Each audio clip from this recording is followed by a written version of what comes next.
আসসালামু আলাইকুম। আশা করি সবাই ভালো আছেন।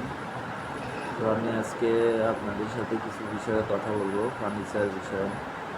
যারা ফার্নিচার আসলে বানাতে চান বা বানানোর আগ্রহ করছেন যে ফার্নিচার বানাবো, তো নিজের যদি কাঠ হয় তো সেটা কোনো সমস্যা না। যদি কোনো দোকানে অর্ডার দেন বা যদি বানাইতে চান, তাহলে আপনার মূলত কোন দিকে খেয়াল রাখতে হবে যে কোনো জিনিস বানান, আপনি খাট বানান, ওয়ার্ডরোব বানান বা ক্যাবিনেট বানান বা ড্রেসিং টেবিল, যে কোনো জিনিসই বানান না কেন, তো সবসময় কাঠের দিকে খেয়াল রাখবেন যেন কাঠে যেন পল বা বর্মা না দেয়। বর্মা বা পল কোনটাকে বলা হয়, যে কাঠের সারের সাইডে যে সাদা কাঠটা থাকে সেটা হচ্ছে হলো পল, এবং অনেক জায়গায় বলে এটাকে বর্মা। তো এক এক জায়গায় এক এক ধরনের ভাষা, পল বা বর্মা এটাই বলে।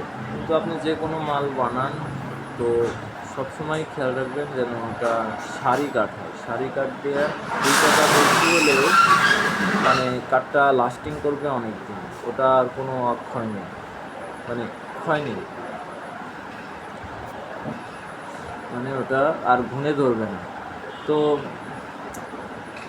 আপনারা সব সময় খেয়াল রাখবেন যাতে কাঠটা যেন ভালো কাঠ দিয়ে মাল বানান, যাতে যেমন কাঁঠাল, মেহগনি, আকাশি, তো আরও কাঠ আছে এমটি কাঠ, সেগুন কাঠ।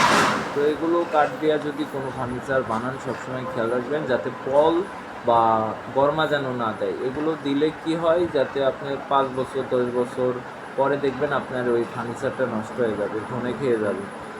সবসময় আপনাদের এই ফার্নিচারে একটা খেয়াল রাখবেন যাতে মানে যে কোনো জিনিসই বানান না কেন, ফার্নিচারের এক কালার কাঠ দিয়ে মাল বানাবেন, যা মালের সৌন্দর্যটা বাড়ে। যদি দেখা গেছে যে একটা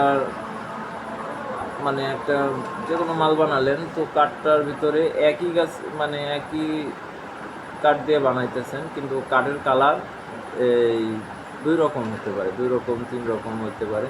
এটা যখন কালার করবেন তখন কিন্তু ওই কাঠটা মানে 3 রকমের কালারের কাঠ হলে সেটা সমস্যা হবে। সমস্যা বলতে মানে কালার করলে ওই 3টা কাঠ একরকম হবে না, সেটা পরে রং দিয়ে হয়তো মেশিন করতে পারা লাগে।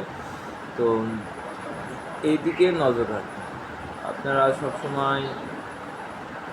ফার্নিচার এটা তো সবসময় বানানোর জিনিস না, এটা